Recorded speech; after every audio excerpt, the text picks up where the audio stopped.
நாம் அவரை வருக வருக என வரவேற்போம். முதலாவதாக மரபுப்படி இறை வாழ்த்து. பரம்பொருளே, வரம் கேட்டு வந்த பக்தன் அல்ல நான், சிறந்தாழ்த்தி கவி பாட வந்த பித்தன் நான். தரம் ஏதும் இல்லையெனில் மன்னித்தருள கரங்குவித்து வேண்டுகிறேன். தலைமைக்கு வாழ்த்து. கிறிஸ்தவ இலக்கிய வீதியில் கலக்கி வரும் காவியமே, ஊடறிந்த ஊடகமே, நாடறிந்த கலைஞரின் வீடறிந்த தடாகமே, நற்றமிழ் நாவலரே, கொற்றமிழ் காவலரே, கவிதை காதலரே, கவிதை கடலே, தலைமை சுடரே, பொன்வண்டு மலரே. எப்பொழுதும் நீங்கள் என்னுடைய கவியரங்கில் இருப்பீர்கள் நிரந்தரமாக. கலைஞரின் மனத்தில்லையில் ஆடிய பருவ முல்லையே, உன் இலக்கிய பயணத்தில் எல்லைதான் இல்லையே. அரங்கத்தின் தலைமை கவியே, அன்பின் வணக்கம். அவைக்கு வாழ்த்து. கவித்துளிகளை செவிமடுத்து கேட்டிட அமைதியாய் அமர்ந்திருக்கும் அவையோரே, பொறுமையோடு பொறுத்திருக்கும் சபையோரே, ஆண்டோரே, சான்றோரே, என் போன்றோரே, கவிதை பாடிய கவிதை சிகரங்களே, பாடப்போகும் உயரங்களே, அத்தனை பேருக்கும் என் அன்பின் வணக்கம். கவியரங்கில் எனது தலைப்பு உயிர்ப்பித்தவர் உயிர்த்தார். இறைமகன் இயேசுவே, உயிர்த்தெழுதலும் ஜீவனுமாய் இருக்கிறேன் என்றவரே, மரித்த வாழ்வை உயிர்ப்பிக்க வந்தவரே, செத்தவனுக்கும் சுத்த ஜீவன் தந்தவரே, சொன்ன சொல் தப்பாது உயிர்த்து எழுந்தவரே, உம்மை கண்ட கண்கள் ஆச்சரியத்தில் விரியும், ஆச்சரியத்தின் விரல்கள் உமக்கு பூச்சொரியும். உமது சத்தியத்தின் பாதைகள்தான் நித்தியத்தின் சாலைகள், அதை நிரூபித்தது உமது தத்துவத்தின் சேவைகள். கலிலேயா கடற்கரை ஓரம் நீர் நடந்து சென்ற நேரம், கலிலேயா கடற்கரை ஓரம் காலார நடந்து சென்ற நேரம், வலைகளை பழுது பார்த்து கொண்டிருந்த சில தலைகளை கண்டீர். கண்டதும் அவர்களை தனக்கென்று கொண்டீர். நீர் அழைத்தபோது அவர்கள் வலைகளையும் தங்களுக்கு கைவந்த கலைகளையும் விட்டுவிட்டு உமக்கு பின்னால் வந்தார்கள். வந்தவர்கள் தங்களையே உமக்கு தந்தார்கள். அதனால்தான் கிறிஸ்தவ வரலாறு என்பது வந்து போனவர்களின் கணக்கல்ல, தங்களை தந்து போனவர்களின் கணக்கு. அருமை அருமை அருமை. தங்களையே தந்துவிட்டு போன ஜியு போப்பும் கால்டுவெல்லும் பள்ளி படிப்பை தாண்டாதவர் என்பது சிலரது தப்பு கணக்கு. அவர்கள் இங்கு வரும்போதே வரலாறு படித்திருந்தால் இந்த தகராறு அவர்களுக்கு வந்திருக்காது என்பது நம்ம கணக்கு. ரொம்ப புது கணக்கா இருக்க. இந்த வரிய அருமையான இளவல் சொல்லிட்டாரு, இருந்தாலும் எழுதிட்டு வந்துட்டேன், சொல்லிடுறேன். அதுக்காக அவரை பார்த்து எழுதுறேன்னு நினைக்காதீங்க. இயேசுவே, உமது சீடர்களெல்லாம் நல்ல மீனவர்கள், நீர் அழைத்த பின்பு உமக்கு மாணவர்கள். உமது சீடர்கள் எழுதிய நிருபங்கள் படித்த போதே எமது புருவங்கள் உயர்ந்தது. உமது சீஷர்கள் எழுதிய நிருபங்கள் படித்த போதே எமது புருவங்கள் உயர்ந்தது. அந்த உபதேசங்களால் பல தேசங்களில் சபைகள் மலர்ந்தது. உயிர்ப்பு இல்லாவிட்டால் கிறிஸ்தவனுக்கு ஏது மதிப்பு? உயிர்ப்பு இல்லாவிட்டால் கிறிஸ்தவனுக்கு ஏது மதிப்பு? மரங்கள் கனி தருகிறதென்றால் அது மரத்தின் உயிர்ப்பு. மரங்கள் கனி தராவிட்டால் வேரோடு ஒரே அறுப்பு. போடு அருவாள் அப்படி. கனி கொடுத்தால் சரி, கனி கொடுத்தால் சரி, கனி கொடாவிட்டால் இந்த வருடத்தோடு நீ சரி. இது மனிதனுக்கும் பொருந்தும். கேட்கும்போது மனம் வருந்தும், ஆனால் அதனால் மானுடா நீவர் திருந்தும். யோவான் ஸ்நானனுக்கு காட்டுத்தேன் அடையும் ஒட்டகத்தோல் உடையும் அடையாளம். இன்றைய நவீன ஊழியர்களுக்கு நாகரீக நடனங்களும் ஜிகினா நளினங்களுமே அடையாளமாகி போனது. போதகர் என்றாலே அங்கி அல்லது ஜிப்பா. போதகர் என்றாலே அங்கி அல்லது ஜிப்பா. அவர்தான் சபையின் ஆவிக்குரிய அப்பா. அவர் இருப்பார் இந்த பூமிக்கு உப்பா. போதகர் என்றாலே அங்கி அல்லது ஜிப்பா, அவர்தான் சபையின் ஆவிக்குரிய அப்பா.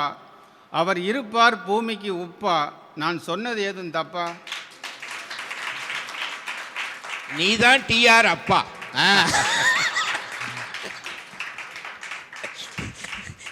உமது மாமிசத்தை புசித்து இரத்தத்தை பானம் பண்ணுகிறவனுக்கு நித்திய ஜீவன் உண்டு, அவனை கடைசி நாளில் எழுப்புவேன் என்றீர். இதை கேட்ட சிலர் உள்வாங்கினார்கள், பலர் பின்வாங்கினார்கள். உமது கற்பனைகள் கை கொள்ளப்படாமல் விற்பனை செய்யப்படுகின்றன. உமது கற்பனைகள் கை கொள்ளப்படாமல் விற்பனை செய்யப்படுகின்றன. கடைபிடிக்க வேண்டிய சத்தியங்கள் நடை மேடைகளில் கடை விரிக்கப்படுகின்றன. அழகு. கடைபிடிக்க வேண்டிய வசனங்கள் நடைமேடைகளில் கடை விரிக்கப்படுகின்றன. அழகான வரி. பலிபீடங்களில், பிரசங்க பீடங்களில், பலிபீடங்களில் உயிர்ப்பின் உபதேசங்கள் பின்தள்ளப்பட்டு சினிமா வேஷங்கள் சலங்கை கட்டி ஆடுகின்றன. இந்த விலங்கை வெட்டி எறிய முடியாமல் வெட்டறிவால் ஒடிந்து கிடக்கிறது.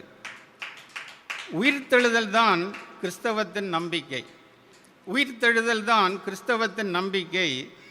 அதுவே நாம் எதிர்பார்க்கும் பரம வாழ்க்கை. அதனால் அழிக்க வேண்டும் இருதயத்தின் செருக்கை, நிரம்பி வழிய வேண்டும் ஆலயங்களில் இருக்கை. அதுவே நாம் எதிர்பார்க்கும் பரம வாழ்க்கை. அதனால் அழிக்க வேண்டும் இருதயத்தின் செருக்கை, நிரம்பி வழிய வேண்டும் ஆலயங்களில் இருக்கை. அவர்தானே தருகிறார் நமக்கு உணவு பருக்கை.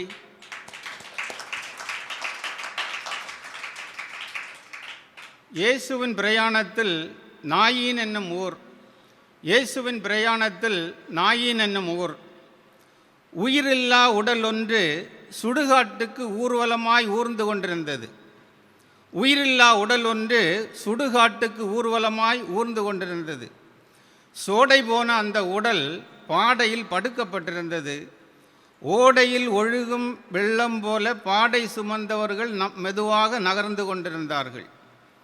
இறந்தவனின் தாய் ஒரு கைம்பெண். இறந்தவனின் தாய் ஒரு கைம்பெண். அந்த மகன்தான் அவளுக்கு இருந்த ஒரே ஐம்பொன். அதனால் அவள் கண்ணீரில் கொஞ்சம் கொஞ்சமாக கரைந்து கொண்டிருந்தாள். எட்ட வந்து கொண்டிருந்த கர்த்தர் கிட்ட வந்தார். கிட்ட வந்தவர் பாடையை தொட்டார்.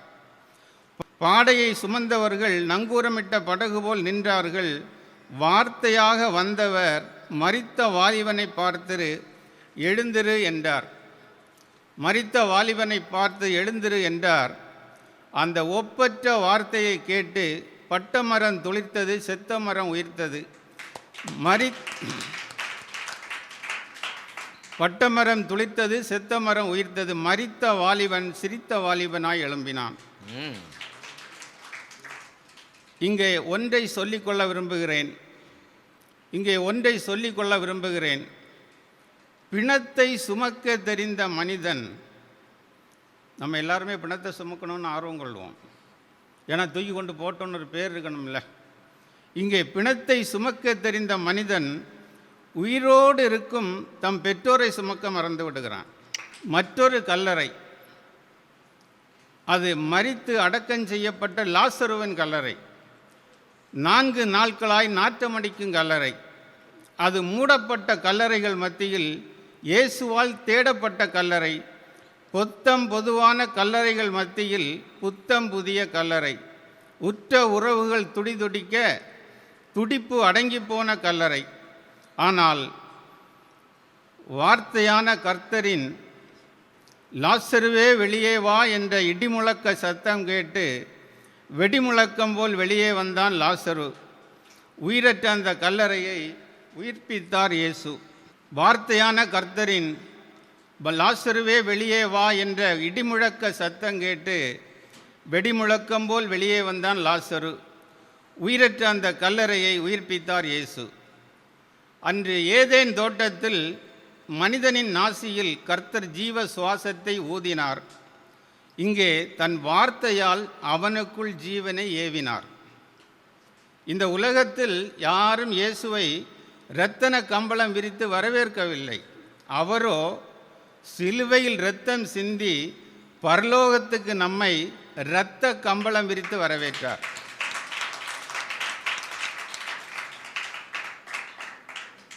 இயேசுவின் பிறப்புக்கும் இறப்புக்கும் ஒற்றுமை உண்டு. இயேசுவின் பிறப்புக்கும் இறப்புக்கும் ஒற்றுமை உண்டு. ஆச்சரியம் கொண்டேன் அதனை கண்டு. இயேசுவின் கருவறைக்கு சம்மதம் தந்தவன் நீதிமான் யோசேப்பு. இயேசுவின் கருவறைக்கு சம்மதம் தந்தவன் நீதிமான் யோசேப்பு. கல்லறைக்கு சம்மதம் தந்தவன் அரிமத்தியா யோசேப்பு. மரித்தவர் உயிரோடு எழும்ப மாட்டாரா என்று ஏக்கத்தோடு எதிர்பார்க்கும் கல்லறைகள் மத்தியில் உயிரோடு வந்துவிடப் போகிறார் என்ற பயத்தின் தாக்கத்தோடு பாதுகாக்கப்பட்ட கல்லறை இயேசுவின் கல்லறை. மரித்தவர் உயிரோடு எழும்ப மாட்டாரா என்று ஏக்கத்தோடு எதிர்பார்க்கும் கல்லறைகள் மத்தியில் உயிரோடு வந்துவிடப் போகிறார் என்ற பயத்தின் தாக்கத்தோடு பாதுகாக்கப்பட்ட கல்லறை இயேசுவின் கல்லறை. மீனின் வயிற்றில் 3 நாள் யோனா. மீனின் வயிற்றில் 3 நாள் யோனா. மண்ணின் வயிற்றில் 3 நாள் இயேசு. அவரே உயிர்த்தெழுந்தார் தானா. அப்போதே கல்லறை வாசலில் இருந்த கல் மட்டுமல்ல, பூலோக வரலாறும் புரட்டி தள்ளப்பட்டது. மரணம் தோல்வியடைந்தது. மரணத்துக்கு மரண அடி விழுந்தது. அது சரணம் என்று சரண்டரானது.